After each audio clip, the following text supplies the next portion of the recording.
Yo, excuse me. Yeah. By chance, you have an internship for next summer? I had an internship this past summer. I'll be working there full time. Oh, really? Yeah. Where are you working? Nike? Really? Yeah. Damn, what are you doing at Nike?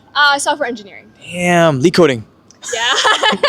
Yep. Okay, would you be down? I go around the country just interviewing the top students about the top internships, and since you worked at Nike as a software engineer, I'd like to interview you about your experiences and journey and also your advice you have for students if you're down. Yeah, of course. So everybody says the market is really cooked, but what do you think is the one thing that a lot of CS majors underestimate though, of actually landing a software engineering internship? Attending different conferences. So my sophomore year, I attended the Grace Hopper Convention. It's a great way to network, meet recruiters, and even other CS majors, and kind of build your network up. When it comes time to look for that internship, you kind of have a solid foundation to reach out. Now, when I talk to a lot of CS majors, they're often very unconfident and just really anxious when going to conferences and don't really know how to network. So what's your biggest tip to other CS majors who want to take advantage of conferences, don't know exactly how to network? Yeah, that's a great question. I think for me, one thing that helps is even just being prepared before you. So maybe you want to practice that elevator pitch.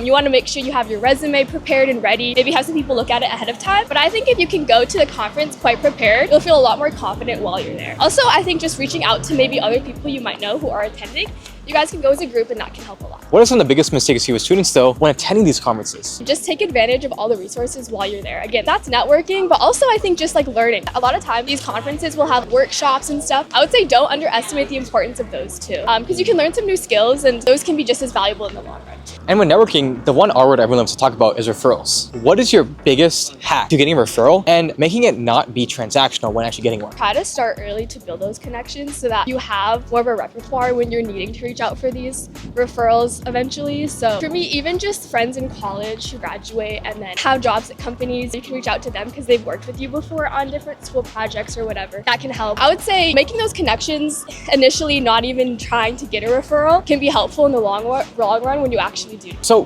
what do you think is, so a lot of times CS majors are trying to land that sweet internship and they're going through the recruitment process, getting rejected, getting denied. What do you think you did to flip the switch and actually land your offer? I'd say start early, even summer specifically for software internships. I think getting your foot in the door early can have a big advantage. And then in addition, obviously, when it comes to things like technical interviews, I know everyone throws around the leak code and stuff, but if you could get like a group together and maybe do what I did was weekly leak code sessions, that helps a lot too, just so that when there is a technical interview, you feel more prepared. And I think especially doing it with other people, because a big skill for computer science is being able to communicate your thoughts. So obviously it's great if you can do it by yourself, but doing it with a friend is fun, and also you get to practice speaking your thoughts, and it can really help in the interviews.